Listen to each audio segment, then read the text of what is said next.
नमस्कार साथियों। जैसा कि आप सभी लोग थंबनेल देख कर आए होंगे, आज का जो हमारा टॉपिक है वो है अक्षांश एवं देशांतर रेखा, लैटिट्यूड्स एंड लॉन्गिट्यूड्स। तो आज के इस वीडियो में हम अक्षांश और देशांतर रेखा क्या होती हैं, कितनी होती हैं, कौन सी अक्षांश रेखा कहाँ से गुजरती है, इसके बारे में हम इस वीडियो में पूरी डिटेल चर्चा करेंगे। तो बने रहिए वीडियो के लास्ट तक। और इस वीडियो ख़त्म होने के बाद आपको इस टॉपिक से कोई कन्फ्यूजन नहीं बचेगा। तो चलिए फिर शुरू करते हैं। देखिए, तो अक्षांश और देशांतर रेखाएं क्या होती हैं? ये हमारी पूरी पृथ्वी है।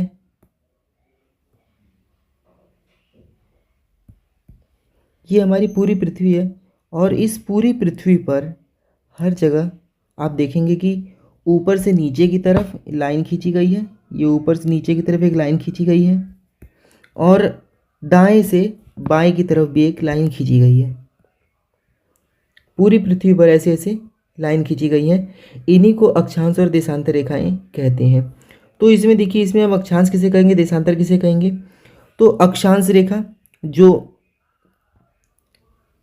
लेटी हुई रेखाएं होती हैं, जो पूर्व से पश्चिम की तरफ बिछी होती हैं, उनको हम अक्षांश रेखा कहते हैं। और देशांतर रेखा हम उन्हें कहेंगे जो उत्तरी ध्रुव को दक्षिणी ध्रुव से मिलाती है, उसको हम देशांतर रेखा कहेंगे। इन सबको हम देशांतर रेखा कहेंगे। जो रेखा उत्तरी ध्रुव को दक्षिणी ध्रुव से मिलाती है उसको हम देशांतर रेखा कहेंगे, उसको हम लॉन्गिट्यूड कहेंगे। और जो रेखा पूर्व से पश्चिम की तरफ खींची जाती है उसको हम लैटिट्यूड यानी कि अक्षांश रेखा कहेंगे। अक्षांश रेखा उसको हम कहेंगे लैटिट्यूड। मतलब जो लैटिट्यूड मतलब लेटी हुई जो रेखा होती है, ये रेखाएं लेटी हुई हैं तो इसको हम लैटिट्यूड यानी कि अक्षांश कहेंगे। और जो रेखा खड़ी ऊपर से नीचे की तरफ जाती हैं उसको हम लॉन्गिट्यूड देशांतर रेखा कहते हैं। ठीक है, ठीक है। तो अक्षांश और देशांतर आप लोगों को अब सही से समझ में आ गया होगा। अब एक और देखिए, एक बहुत ही महत्वपूर्ण चीज़ पेपर में पूछी जाती है कि ग्रिड क्या होता है और गोरे क्या होता है। ठीक है, गोरे और ग्रिड, ये हो गया गोरे और एक होता है ग्रिड।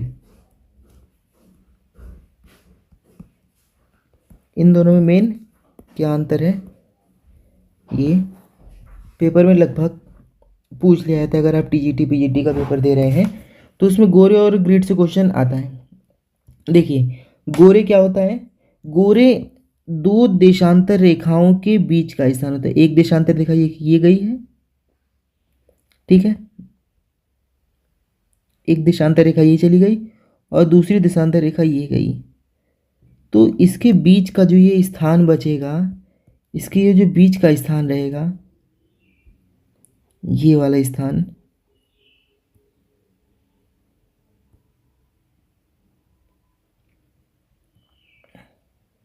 इसी को ज्योग्राफी में हम लोग गोरे कहते हैं। दो देशांतर रेखाओं के बीच के स्थान को हम क्या कहते हैं?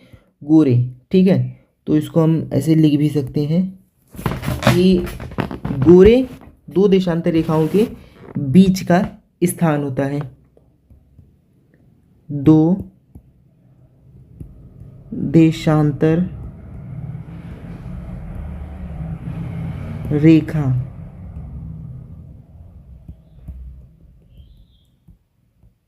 के बीच का स्थान,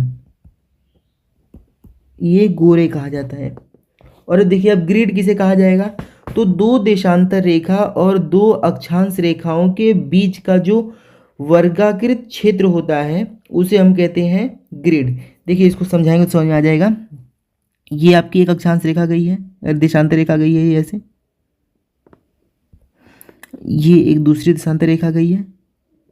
ठीक, तो इसके बीच के स्थान को तो हम गोरे कहेंगे, लेकिन उसमें क्या करें कि अक्षांश रेखा तथा देशांतर रेखा के बीच का स्थान।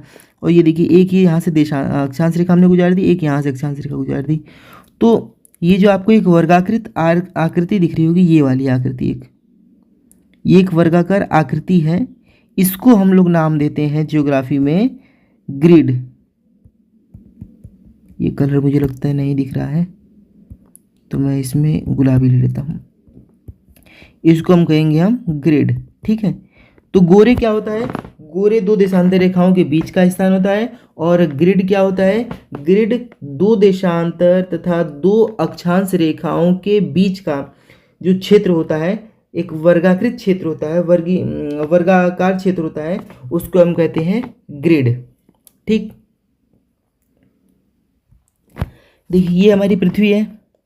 पृथ्वी के बीच में ये लंबी लंबी रेखाएं खींची गई हैं, इसको हम कहेंगे देशांतर रेखा यानी कि लॉन्गिट्यूड, देशांतर।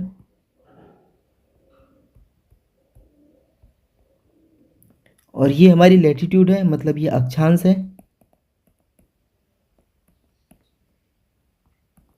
ये हमारी अक्षांश रेखाएं हैं। अब इनकी संख्याएं कभी कभी पूछ लेता है कि इनकी संख्याएं कितनी हैं।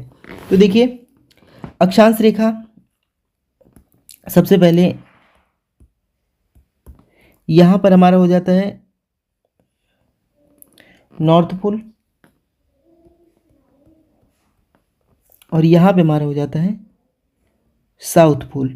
यहाँ पे अक्षांश रेखाएं एक बिंदु के समान होती है, तो उसको हम बिंदु नहीं कहते हैं। एक मिनट, यहाँ पे अक्षांश रेखा एकदम बिंदु के समान हो जाती है हमारी, तो इसको हम बिंदु में नहीं गिनते हैं। तो अक्षांश रेखाओं की संख्या कितनी है? तो एक ही बीच से गुजार दी इन्होंने। इसके ऊपर कितनी है? इसके ऊपर 89 अक्षांश है। और इसके ऊपर कितने हैं? इसके ऊपर 89 इसके ऊपर है। तो अगर हम इन सभी को जोड़ेंगे, तो जब हम इन दोनों को जोड़ेंगे तो 89 और 89 कितनी हो गई? 178। और एक हमारी ये देशांतर रेखा, इसको हम ले लेंगे, तो कुल मिला के हमारे 178 + 1 करेंगे तो 179 तो हमारी अक्षांश रेखाएं हैं। ये कौन है? ये अक्षांश रेखाएं हैं। अक्षांश रेखा, हमारी अक्षांश रेखाएं कितनी है? 179। लेकिन पूछेगा कि कुल कितने अक्षांश हैं। अगर कुल कितने अक्षांश पूछ दिया तो यहाँ पे हमारा आएगा आंसर कि सर हमारे टोटल अक्षांश हैं वो हैं 181, क्योंकि अक्षांश एक ये हो जाएगा साउथ पोल और नॉर्थ पोल, और एक साउथ पोल, क्योंकि ये ऊपर जाके एक बिंदु बसते हैं, लेकिन ये अक्षांश हैं। तो अगर अक्षांश पूछेगा तो अक्षांश हमारे 181 है, और अगर अक्षांश रेखा पूछेगा तो हमारी 179 अक्षांश रेखाएं हैं। अब देशांतर में क्या है? तो ये एक सर्कल है, सर्कल की चारों ओर खींच दिया गया, तो सर्कल में हमारे 360 डिग्री का एंगल होता है। उसी प्रकार देशांतर में 360 देशांतर होते हैं। अब देशांतर में दो देशांतर एक बहुत महत्वपूर्ण हो जाते हैं। एक है हमारा ग्रीनविच लाइन, जो कि 0 डिग्री इक्वेटर 0 डिग्री लॉन्गिट्यूड होती है, और एक 180 डिग्री की मानक समय रेखा। तो उसको हम देखेंगे आगे। उम्मीद है कि ये आपको क्लियर हो गया होगा कि हमारे टोटल पृथ्वी पर अक्षांश रेखाएं कितनी हैं। तो 179 अक्षांश रेखाएं हैं, और अक्षांश कितने हैं? तो 181 अक्षांश हैं। अक्षांश को लैटिट्यूड बोलते हैं, और लॉन्गिट्यूड मतलब देशांतर हमारी पृथ्वी पर कितने हैं? तो 360 देशांतर हैं। ठीक, और ये जो हमारा विषुवत रेखा पर अक्षांश रेखा है, ये सबसे बड़ी अक्षांश रेखाएं हैं पूरी पृथ्वी पर। सबसे बड़ी अक्षांश रेखा अगर पूछेगा तो वो भूमध्य रेखा पर है, और इसको हम क्या कहते हैं? इसको हम वृहद वृत्त कहते हैं। वृहद, इसको हम कहते हैं वृहद वृत्त। ठीक, क्योंकि अक्षांश रेखाएं पूरी पृथ्वी पर घूमती ही तो है, पूरी पृथ्वी का एक चक्कर ही तो लेती हैं वो। तो इसी प्रकार पृथ्वी पर सबसे बड़ा वृत्त, तो ये भूमध्य रेखा पर स्थित जो है वो 0 डिग्री अक्षांश हो जाएगा, 0 डिग्री अक्षांश। ठीक है, चलते हैं अब अगले पेज पर। देखिए इस इमेज में एकदम और क्लियर दर्शा दिया गया है सब कुछ। अब देखिए, ये तो आपको पता होगा कि अब ये जो खड़ी रेखाएं हैं इसको हम कहते हैं देशांतर रेखा, और ये जो पड़ी रेखाएं हैं, ये देखिए खड़ी रेखा देशांतर, और ये पड़ी रेखा अक्षांश हो गए। खड़ी रेखा देशांतर और पड़ी रेखा अक्षांश। ठीक है, अब अक्षांश रेखाओं में कौन कौन से अक्षांश महत्वपूर्ण होते हैं वो देखिए। ये आपका 0 डिग्री, कलर चेंज कर देना चाहिए।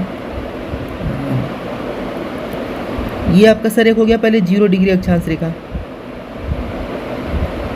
ठीक, इसको हम कहते हैं इक्वेटर यहाँ पे इसको हम कहते हैं 0 डिग्री। दूसरा हमारा कौन सा महत्वपूर्ण है? तो देखिए इक्वेटर के अगर आप ऊपर जाएंगे तो यहाँ पे है नॉर्थ, नीचे जाएंगे यहाँ पे है साउथ, उत्तर और दक्षिण। ठीक,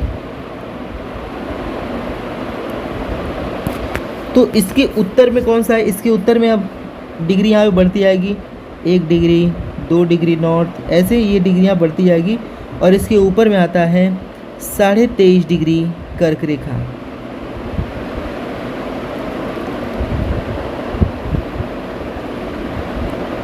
ये आती है सर कर्क रेखा, ट्रॉपिक ऑफ कैंसर।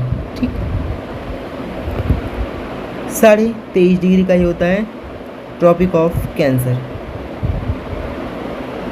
फिर उसके हम और ऊपर जाते हैं तो आता है आर्कटिक सर्कल। ये भी हम नॉर्थ में बढ़ रहे हैं, उत्तर में बढ़ रहे हैं, तो ये आता है हमारा आर्कटिक सर्कल। एक मिनट जरा सा,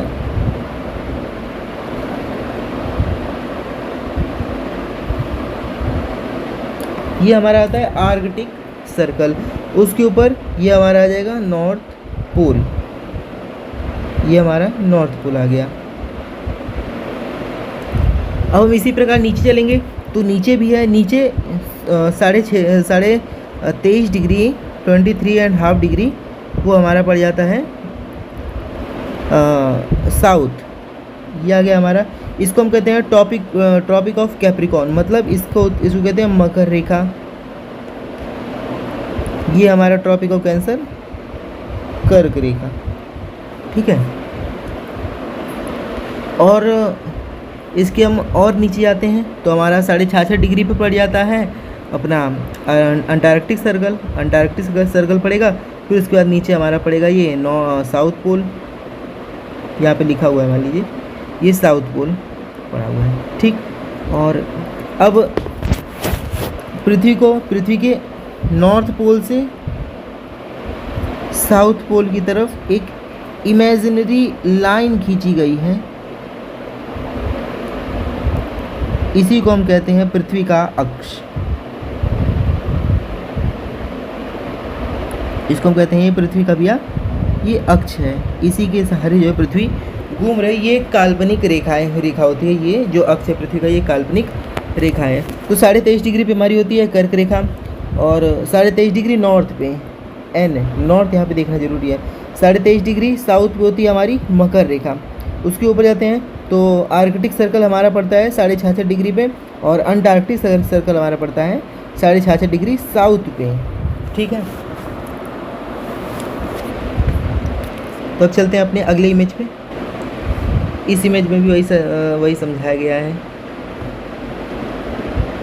इस इमेज में भी वही समझाया गया है कि जो हॉरिजॉन्टल लाइन है वो आपकी लैटिट्यूड है, मतलब ये वाली रेखाएं जो हो गई वो लैटिट्यूड हो गई, और जो खड़ी लाइन है हमारी, जो लॉन्गिट्यूड लाइन है वो वर्टिकल लाइन है, मतलब ये खड़ी ऐसी लाइन जो आई है ये हमारी जो है वो लॉन्गिट्यूड हो गई। ठीक है, अब इसको दो लॉन्गिट्यूड के बीच के एरिया का क्या कहेंगे हम? तो कहेंगे गोरे, और और ये जो एरिया कवर करेगा उसको हम कहते हैं ग्रिड, इसको हम ग्रिड कहेंगे। ये सब अभी तक आपको रट गया होगा। देखिए, अब ये जो हमारे काम की जाती है ये है हमारा पूरा विश्व का मानचित्र ये है, और बीचों बीच से, एकदम पृथ्वी के बीचों बीच से हमारी एक इक्वेटर गुजर रहा है। इसको हम इक्वेटर मतलब कि भूमध्य रेखा,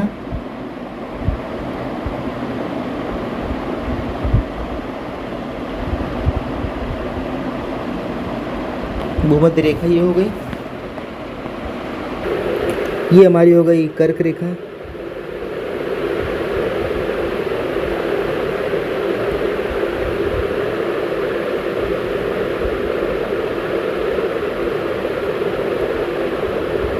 ये हमारी हो गई कर्क रेखा। ये कितने पे है? 23.5 डिग्री, ये है नॉर्थ में। ठीक, उसके बाद ये हमारा हो गए आर्कटिक सर्कल, ये 66 से 1/2 नॉर्थ में है ये। फिर हम उसके नीचे आते हैं तो इसमें यहाँ पे एक लाइन खींच देनी चाहिए, वैसे हरी से ही खींच दीजिए।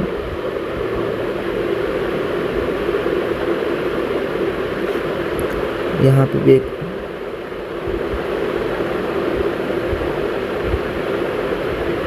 फिर हम इसके नीचे आते हैं तो यहाँ पे हमें मिलता है ट्रॉपिक ऑफ कैप्रिकॉर्न, मतलब कि मकर रेखा।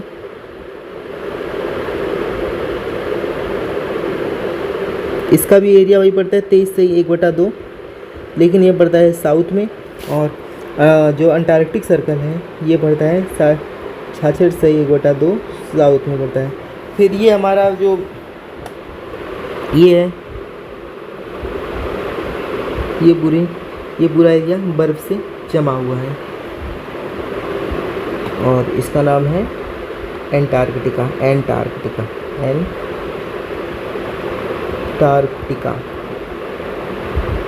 ये पूरा बर्फ़ से जम गया है। अब देखिए, इसको मैं मिटाऊं कि अगले मैप पे लेके चलूं?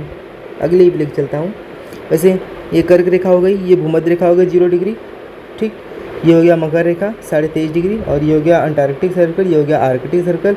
इसके ऊपर जाएंगे तो हमारे यहाँ पड़ेगा नॉर्थ पोल यहाँ पे हमारा पड़ जाएगा, और यहाँ पे साउथ पोल पड़ जाएगा। अंटार्कटिका पूरी तरह से बर्फ़ से जमा हुआ है, ठीक।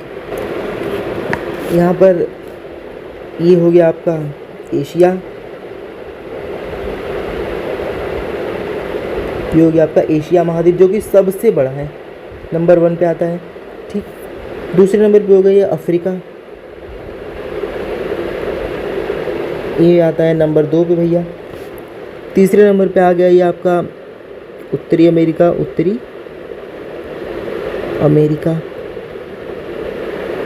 ये आ गया तीसरे नंबर पे। ये आ गया आपका दक्षिणी अमेरिका भैया,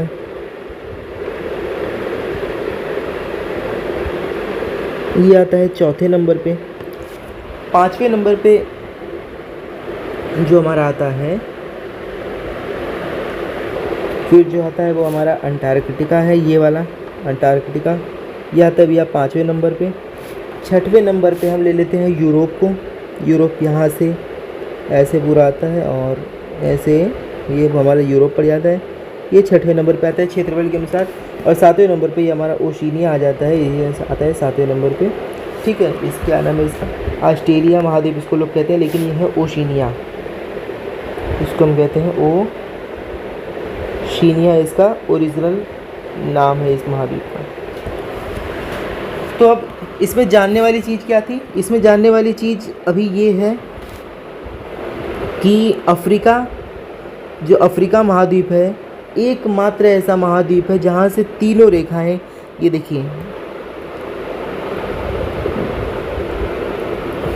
ये अपनी कर्क रेखा गुजर रही, मकर रेखा गुजर रही है, कर्क रेखा गुजर रही है ऊपर से, ये भूमध्य रेखा गुजर रही है इसके नीचे से, और नीचे से मकर रेखा गुजर रही है। तो तीनों रेखाएं केवल और केवल अफ्रीका महाद्वीप से गुजरती हैं, ठीक। इसके अलावा ऐसा कोई महाद्वीप नहीं जहाँ से तीनों रेखाएं गुजरती हैं। तो पूछा जाता है कि ऐसा महाद्वीप जहाँ से तीनों रेखाएं गुजरती हैं, उसका नाम क्या है? उसका नाम है अफ्रीका, ठीक है। अब हम चलते हैं कि कितने देश गुजरते हैं भूमध्य रेखा, कर्क रेखा और मकर रेखा से। तो आइए अब देखते हैं कि कर्क रेखा कितने देशों से होकर गुजरती है। तो कर्क रेखा कुल 16 देशों से होकर गुजरती है, 16 देश से होकर गुजरती है। क्या क्या नाम है? तो उसका नाम देखिए, नाम मैं यहाँ पे लिख देता हूँ। पहला मैक्सिको,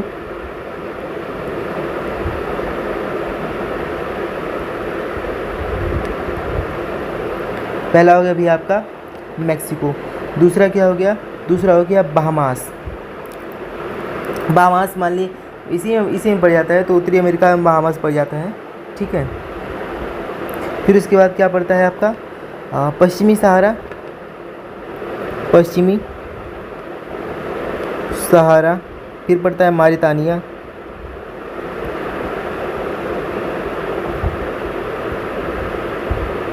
मारितानिया के बाद आपका पड़ता है माली,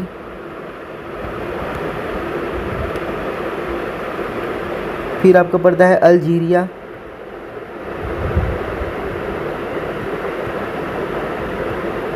के बाद आपका पड़ता है लीबिया,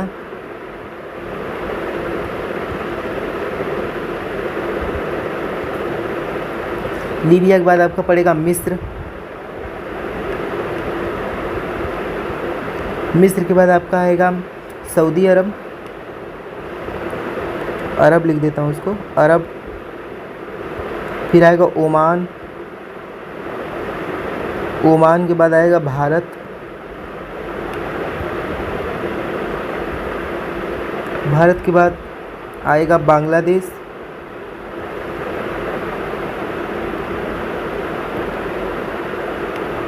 इसके बाद आएगा म्यांमार, फिर आएगा चीन, उसके बाद ताइवान,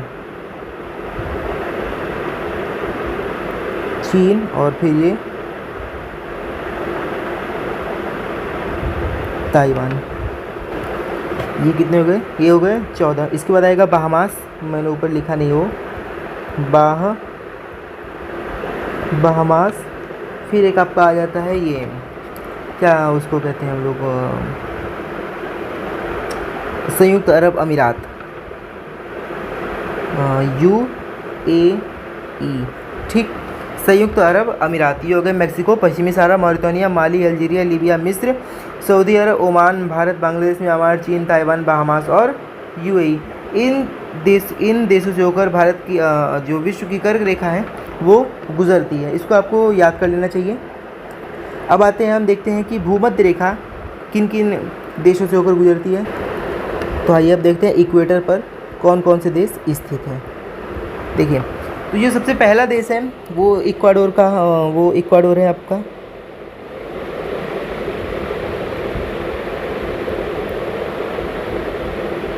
पहला हो गया इक्वाडोर, दूसरा हो गया कोलंबिया,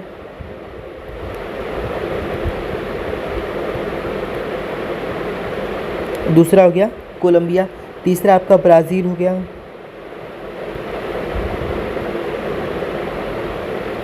ठीक है, तीसरा आपका ब्राज़ील हो गया, चौथा हो गया Sao Tome Principe, Sao to,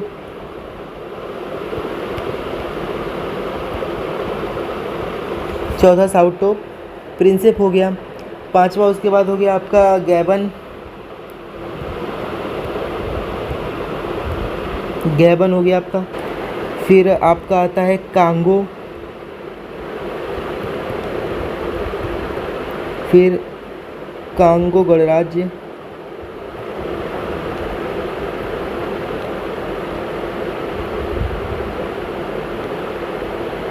Congo गणराज्य आपका आता है। फिर उसके बाद आता है युगांडा,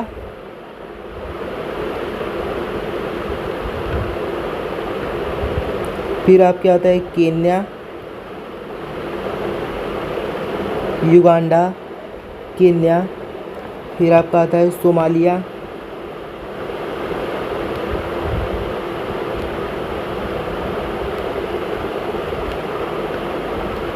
फिर मालदीव आता है, ठीक है, युगांडा, केन्या, सोमालिया, मालदीव। फिर आपका इंडोनेशिया आएगा, इंडोनेशिया,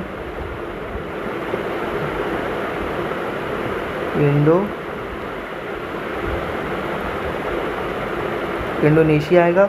और फिर सबसे अंत में आता है किरिबाती। यहाँ पे जगह बच रही है थोड़ी सी, यहाँ पे लिख देता हूँ,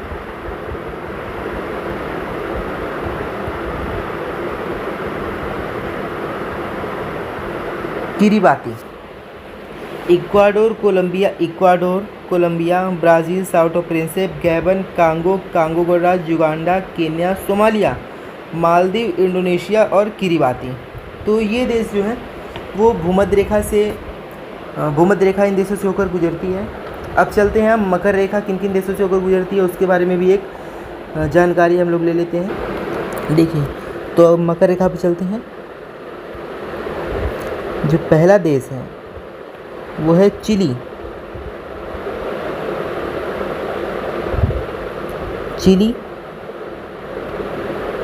पराग्वे, अर्जेंटीना,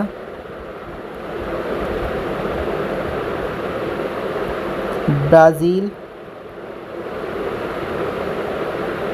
ये सब हो गए हमारे दक्षिण अफ्रीका के, ये सब दक्षिण अमेरिका के ये राज्य हो गए, ये देश हो गए दक्षिण अमेरिका के। उसके बाद में हमारे जो दक्षिण अफ्रीका में जो पड़ता है वो पड़ता है नामीबिया,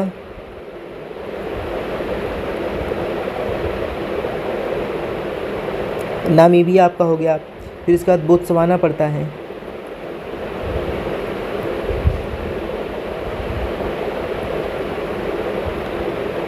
नामीबिया हो गया, बोत्सवाना हो गया। फिर आपका एक दक्षिण अफ्रीका हो गया,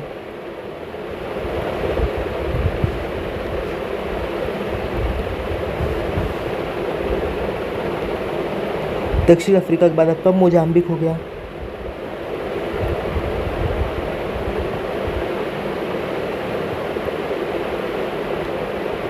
फिर मेडागास्कर,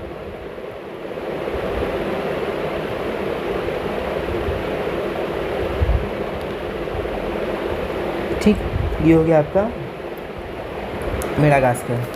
ठीक है, अब एक आपका पड़ेगा ऑस्ट्रेलिया।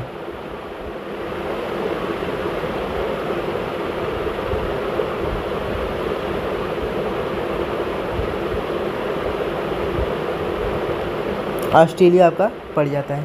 तो Chile, Paraguay, Argentina, Brazil, Chile, Paraguay, Argentina, Brazil, Namibia, Botswana, दक्षिण अफ्रीका, मोजाम्बिक, मेडागास्कर और ऑस्ट्रेलिया आपका ये पड़ता है।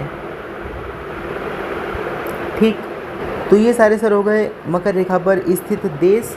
अब हम थोड़ी से भारत के बारे में भी चर्चा कर लेते हैं। अक्षांश देशांतर का टॉपिक है तो भारत के बारे में भी अब इस पर चर्चा करते हैं। देखिए, ये हमारा भारत है।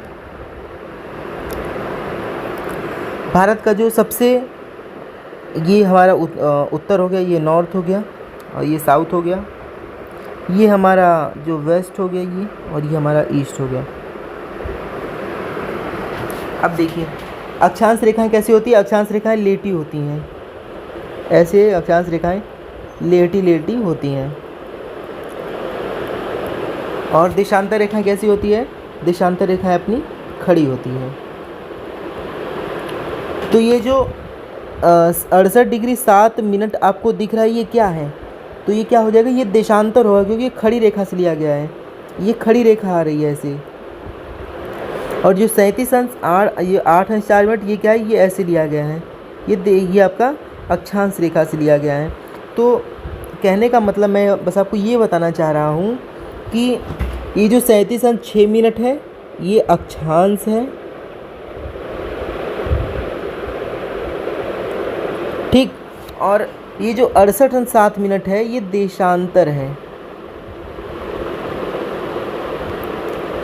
तो इसमें अंतर क्या है। अब देखिए, अक्षांश कभी भी पूर्व या पश्चिम नहीं होगा। ये कभी पूर्व, ना ही पूर्व होगा और ना ही पश्चिम होगा। अक्षांश हमेशा उत्तर या दक्षिण होगा। ये उत्तर, ये या तो उत्तर होगा, या तो उत्तर होगा और या तो ये दक्षिण होगा। ये कभी भी ना पूर्व होगा ना पश्चिम होगा। और देशांतर कभी भी उत्तर और दक्षिण नहीं होगा। ये उत्तर भी नहीं होगा और ये दक्षिण भी नहीं होगा। ये सदैव होगा तो पूर्व में होगा और पश्चिम में ही होगा, ठीक है। ये सदैव पूर्व और पश्चिम में होगा, उत्तर दक्षिण में देशांतर नहीं होगा। और जो पूर्व पश्चिम में अक्षांश नहीं होगा, अक्षांश हमेशा उत्तर और दक्षिण में होगा। ये आप समझ गए होंगे। अब देखिए, तो अब उसी को हम देखते हैं कि भारत का अक्षांशीय विस्तार क्या, भारत का अक्षांशीय विस्तार क्या है। कभी कोई ये पूछता है पेपर में, भारत का अक्षांशीय विस्तार क्या है, तो आप बताएंगे 8 डिग्री 4 मिनट उत्तरी अक्षांश, क्योंकि भारत उत्तरी गोलार्ध में स्थित है। ये हमारी पृथ्वी है, ये मानते हैं हमारी पृथ्वी है। ये हमारी इक्वेटर लाइन गई है, भारत यहाँ पे स्थित है। तो ये हमारा नॉर्थ हो गया, ये साउथ हो गया। और भारत, ये हमने देशांतर रेखा खींच दी, तो ये हो गया ईस्ट हो गया, ये वेस्ट हो गया। अगर हम भारत को इस हिसाब से बांटें तो भारत हमारा उत्तर पूर्व में स्थित है, ठीक है। तो भारत हमारा उत्तर पूर्व में स्थित है, लेकिन यहाँ पे अक्षांश आप बताएंगे तो उत्तर में बताएंगे। तो भारत का क्षेत्र, भारत का अक्षांशीय विस्तार कहाँ से कहाँ तक है, 8 अंश 4 मिनट उत्तरी अक्षांश से लेकर 37 अंश 6 मिनट उत्तरी अक्षांश तक भारत का विस्तार है। और भारत का देशांतरी विस्तार कहाँ से कहाँ तक है, तो भारत का देशांतरी विस्तार है 68 अंश 7 मिनट से लेकर 97 अंश 25 मिनट। अब जो भारत की अब उत्तर से दक्षिण लंबाई है ये भी देख लेते हैं। भारत की उत्तर से दक्षिण लंबाई कितनी है, 2933 किलोमीटर, ये वाली लंबाई। और ये वाली लंबाई हमारी है 3214 किलोमीटर। कहीं लिखा होना चाहिए, ये देखिए ये लिखा है 3214 किलोमीटर। भारत की उत्तर से दक्षिण लंबाई कितनी है? 3214 किलोमीटर। पूर्व से पश्चिम लंबाई कितनी है? 2933 किलोमीटर। अंतर कितने का है? तो ये कोई सवाल बनता नहीं है ऐसे, अंतर कितने का है, घटा देंगे तो अंतर आ जाएगा। अब हम जो हमारे मानक समय रेखा जो कि 0 डिग्री देशांतर से लिया गया है, तो वो आता है भारत की तरफ। भारत और भारत के जो 82.5 डिग्री से गुजर जाता है। 82.5 डिग्री, 82 डिग्री 30 मिनट। अब ये क्या होगा? ये होगा हमारा पूर्वी देशांतर है ये। और इसी वजह से जो 82.5 डिग्री से घूमता है, तो इसी वजह से हमारा जो भारत का समय वो 5.5 घंटा पूरी दुनिया से आगे है। 5.5 घंटा, ये जो ग्रीनविच रेखा है उससे 5.5 घंटा भारत का समय आगे चलता है। ठीक है। और देखिए ग्रीनविच रेखा कितने राज्यों से होकर गुजरती है? ग्रीनविच रेखा हमारा यूपी से गुजरी पहली। दूसरी देखिए कहाँ से गुजरी है ये? तो दूसरी आई है छत्तीसगढ़ से आई है, छत्तीसगढ़। ठीक है। तीसरी ये कौन सी आई है? ये है तीसरा अपना उड़ीसा। चौथा ये आंध्र प्रदेश, और ये हल्की से एमपी से भी टच होती है। तो 5 राज्यों से होकर गुजरती है। ठीक है। यूपी, एमपी, छत्तीसगढ़, उड़ीसा और आंध्र प्रदेश, इन राज्यों से होकर भारत की मानक समय रेखा गुजरती है 82.5 अंश 30 मिनट। स्टैंडर्ड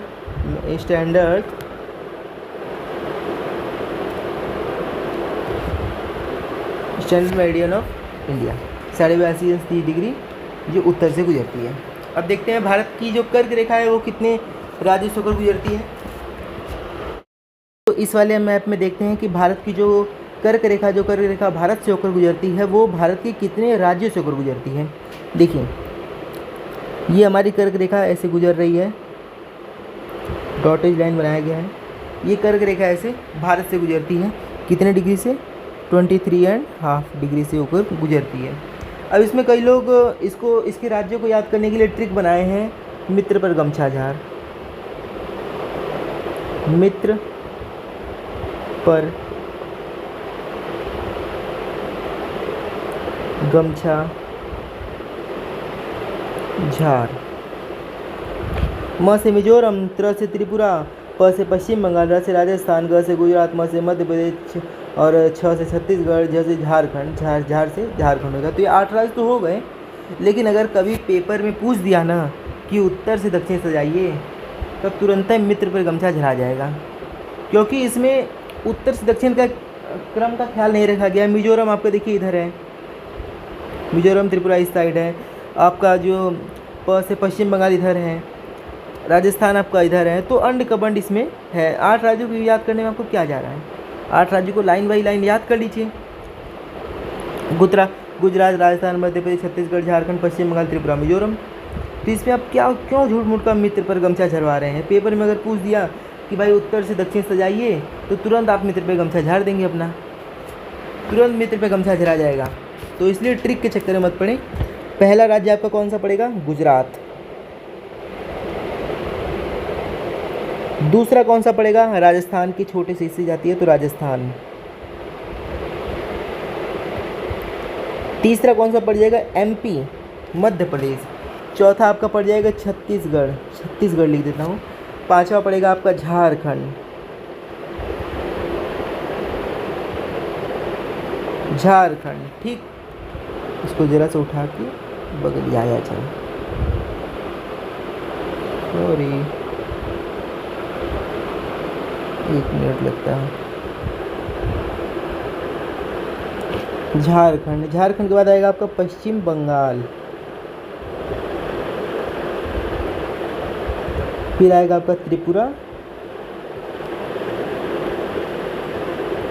और मिजोरम। गुजरात, राजस्थान, मध्य प्रदेश, छत्तीसगढ़, झारखंड, पश्चिम Bengal, Tripura, Mizoram.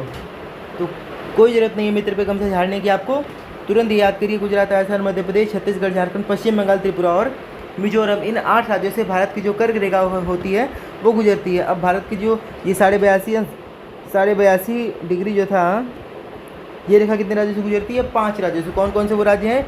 UP, MP, Chhattisgarh, Orissa, Andhra Pradesh. UP, MP, Chhattisgarh, Orissa, Andhra Pradesh. ठीक,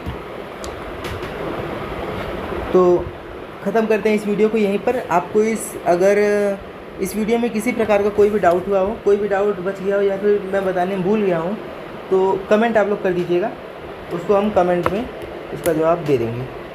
मिलते हैं अगले वीडियो में, तब तक के लिए सभी लोग मस्त रहिए, अपना ख्याल रखिए।